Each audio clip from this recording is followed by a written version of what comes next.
Speaking of being a true man. Are you married or single? Thank you, that was scary. So, who's going to speak for team number 3? Let's give them a round of applause.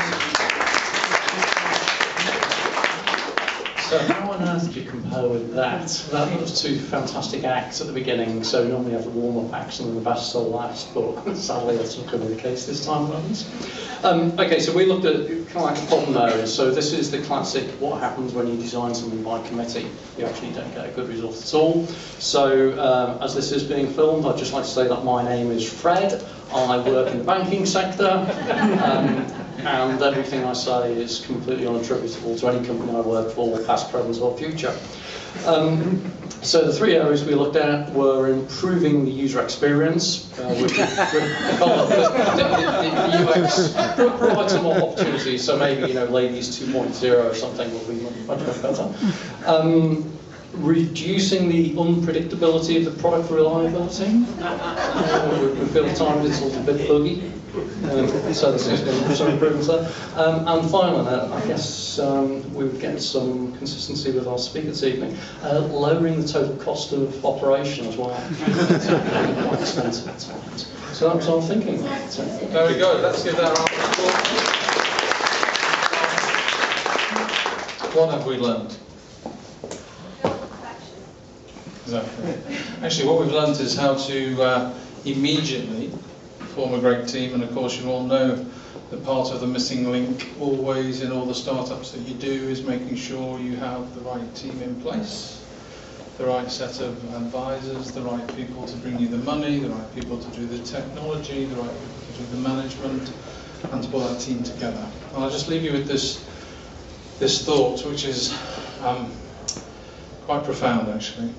Okay, there's no such thing as money. Okay. But there is such a thing as you. You do make the difference to what you're going to do for the rest of your lives. And I suggest you take a leaf out of my book, give all of your houses away to women. We've established that that's a really good idea. But actually, I think more importantly than that, keep on for yourselves. I've been Phil McCauley, and if you haven't enjoyed that, I've been David Cameron. Thank you very much.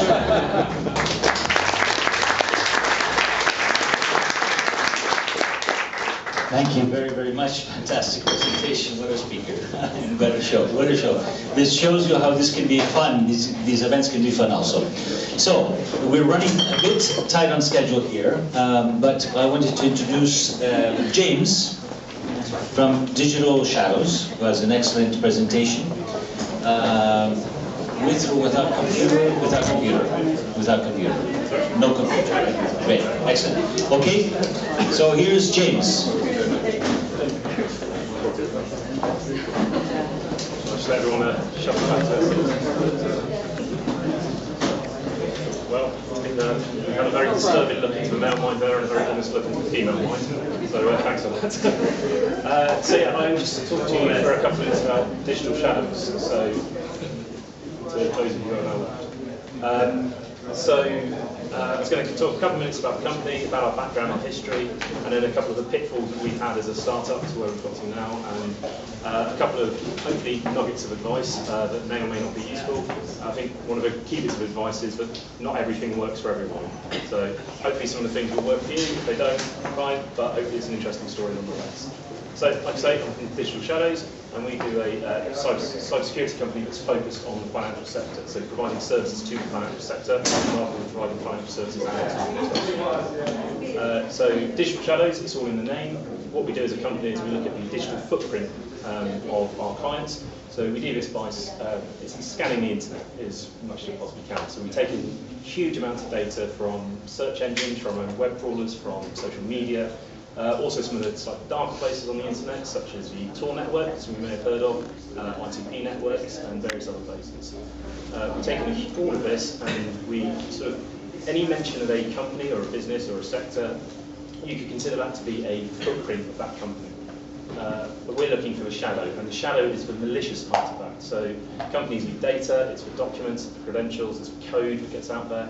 People, unfortunately, activists, nation state, proxies, they attack companies for various different reasons. It's for malicious conversations about them online.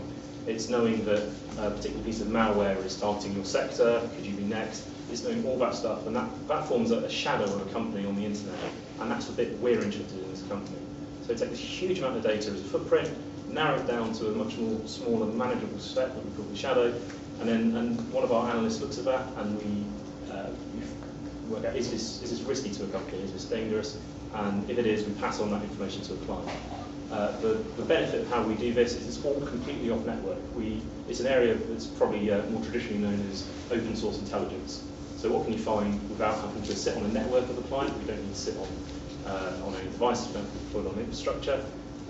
What can we find just looking on search engines, on social media, or on other sources? And there's a wealth of information you know where to look. We also, because we do this curated part at the end, we make sure that any data that comes through is relevant to our clients. It's actually something they would be interested in. And this way our clients get a very, very low false positive rate. Virtually zero, because there's someone who knows the client and they're in the loop, and then you go, yes, no, that is interesting. So that's sort of the product that we sell. Like I say, we're focused on the financial sector. We've got roughly 30 clients at the moment. That is across 6 sectors, but I'd say roughly 20 of those were financial services focused, mostly banks and investment funds, that kind of thing. And we sell the service on a monthly subscription to these clients. In terms of background, the company was founded in 2011. I'm not one of the co-founders, I'm employee number 5, I think, 4 or 5, something like that, by Alistair Patterson and James Chappell. The company's moved around a bit. It started off in Alistair's flat, then moved to the Innovation Warehouse, which I'm sure many of you are familiar with. And in 2013, we moved over to Canary Wharf. So Canary Wharf Group, fantastic. They started doing this company called Level 39. Subsidiary of theirs, so it sits on level 39 in Canada Square, and they started off with various number of accelerators to get clients in, get startups in. This just so happened at the time when we were starting to grow, started to get a little bit of traction, and really helped us out. It gave us some nice offices. I don't think we've ever tried to invite people from the banks over to the Innovation Warehouse in that area. They're apparently not big fans of Farringdon, but I personally can't see the problem with it. It's a lovely area. But being right on their doorstep was a really big help.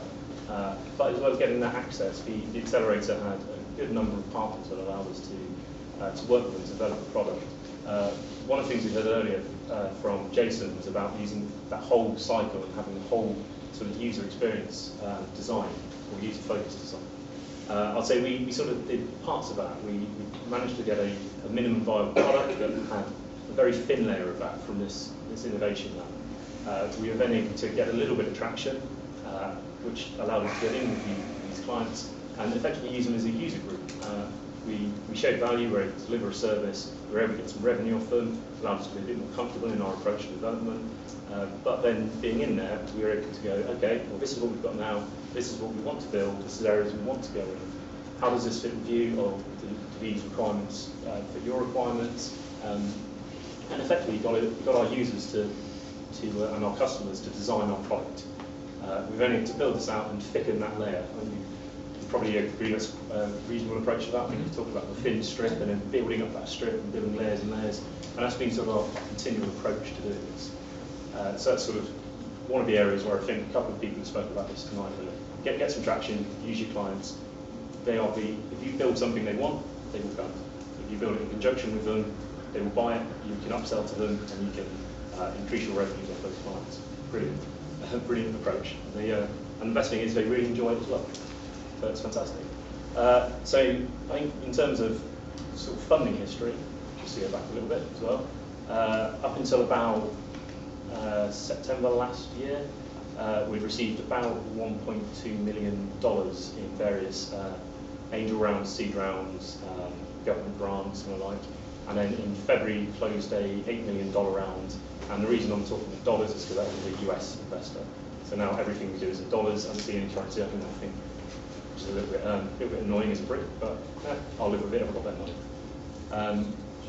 So that's sort of the background, bit of the history of the company, where we're at now. In terms of the sort of trials and tribulations we've had, the 1.2 million I spoke about sort of came evenly between seed funds and angel investors, but also the government. There is a pretty huge amount of support coming out of government at the moment for startups.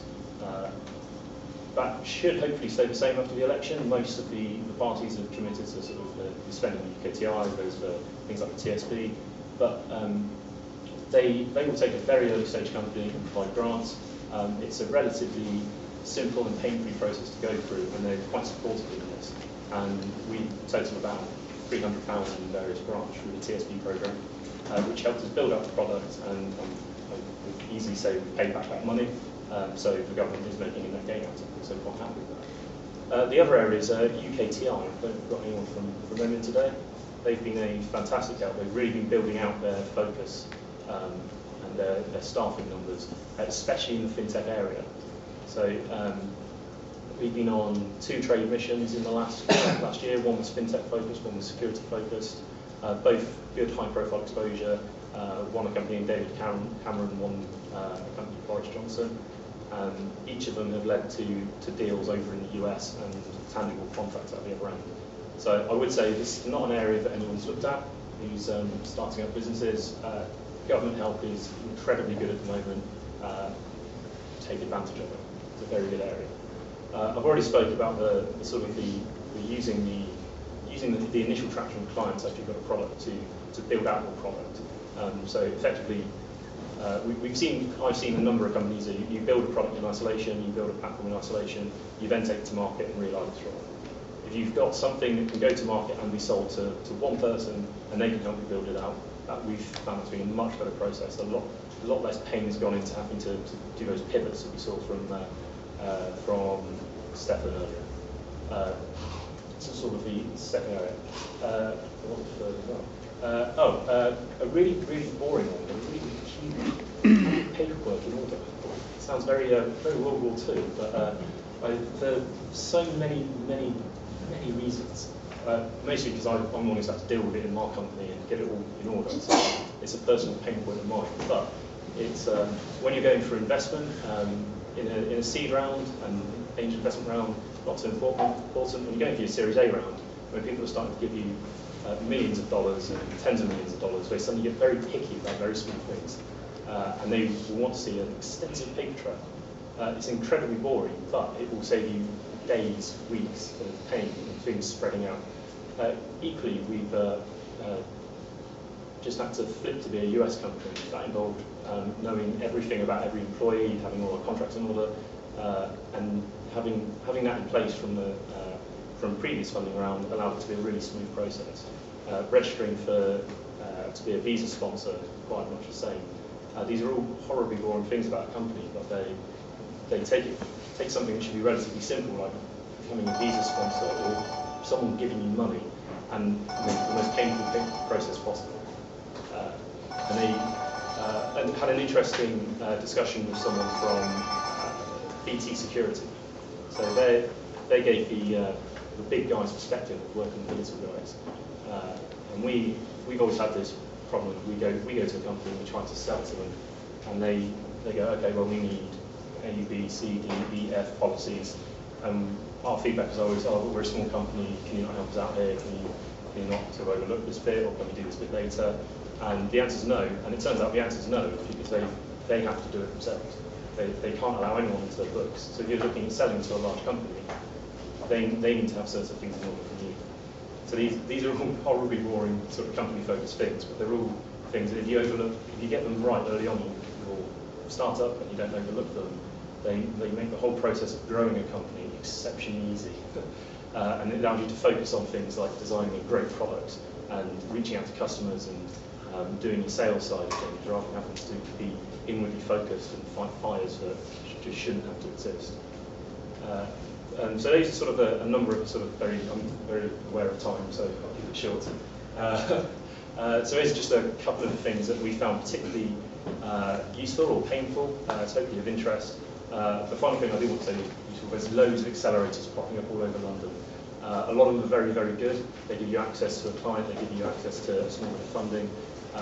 They're very much worth looking into. And I can see someone walking into. So any questions? Which accelerators would you say are good?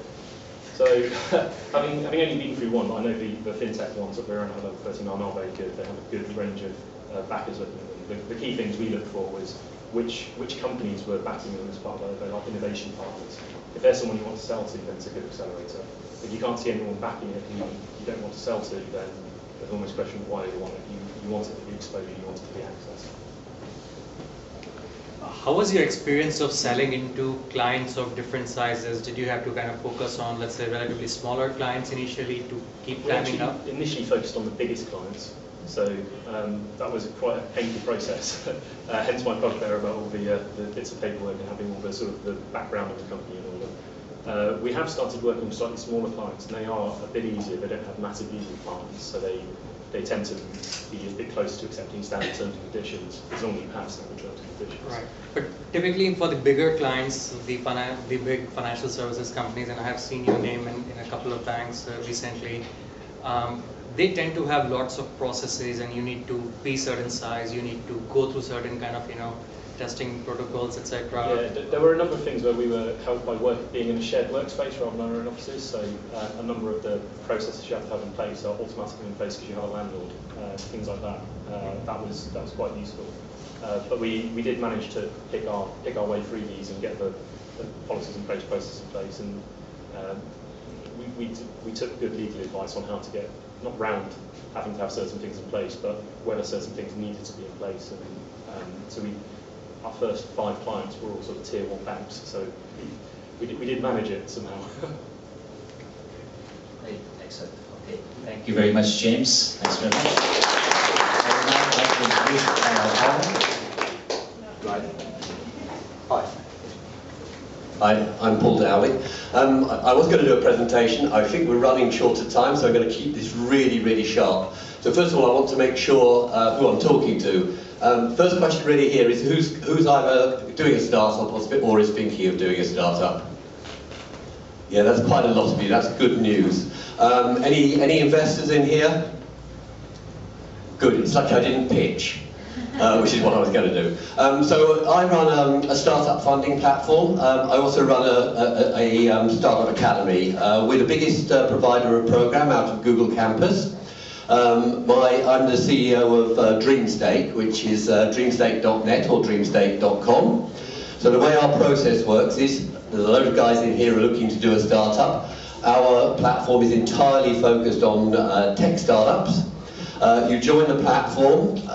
We are the only platform in the world that actually automatically rates and ranks startups using an algorithm. And we do that so you kind of know where you are. So when you join the platform, you'll probably have quite a low rating. You can then come to our free DreamStake Academy at Google Campus. We teach the kind of A to Z of how to do a startup. So we cover topics like business model canvas, creating an MVP, legals, all that kind of stuff.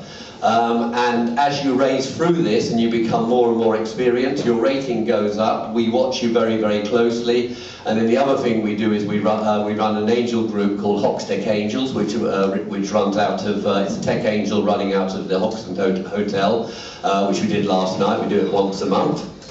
We also link into other angel investors, and we also link into VCs. We ourselves are a fintech startup. We're very technical. It is a platform. It does have these complex algorithms that rate and rank startups.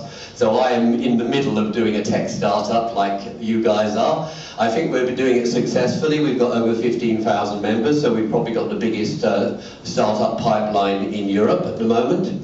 And the more mature startups on our platform are getting quite large amounts of funding. So we've got people like YPlan, Complete Shopping, and quite a lot of others. I think I probably spend more of my life surrounded by startups than anybody else in London. I'd like to see somebody to challenge me on that, but I probably was surrounded by over 1,000 startups, all tech in the last year. As I say, we run a demo day out of Google Campus every month, which is, so we put over 150 startups through there. We're an alternative to accelerators. And we are, so if you understand Angel List and Y Combinator, we're a little bit like a combination of those two. So if anybody's got any questions, I would just say join the platform. It's free to join, and you can have free education, and you can have free beers. So there's not much not to like on that. And we introduce to investors at the end of it if you're successful. So I think it's a good deal, but I'm biased. Any questions? when you do the ratings, do you have any way to differentiate the different stages of the companies that you are rating? Let's say that I have a product and I have traction. Would you rate me on the same level as somebody who has No, built a it would be a higher rating because, you know, by definition. So the rating broadly relates to the lean startup methodology. You know, so at the very beginning you're looking for problem solution fit, then you create an MVP, then you test it, you get product market fit, and after that you start to get some traction. We really are mainly taking up to VC level. So, but people, you know, as we mature, the startups on there are getting more and more mature as well. But we do most good at the beginning, really, because if you think about it, by the time the startup founder gets to around about that level, they have a completely different set of problems. Really, they have scale-up problems rather than startup problems. So we really teach the early stuff, basically. Yes. How does Dream State make money? So we're backloaded in the sense we make money on the success of the startup, which really means that we take a percentage of the funding value. What will that typically be? 5% at the moment. Equity? At the moment, no equity at all. So at the moment, it's good value in comparison with every alternative. So it's better value than both crowdfunding and accelerators. We will probably convert some funding into equity as we become more mature ourselves. But at the moment, it's a very simple deal. It's just 5%. Yes. What sort of stage startup do you take? Do you right at the very beginning of sort of ideation stage? Yes, but no, that's right. So I always call it grazing. It's like a very big funnel, and at the top end of the funnel, we only give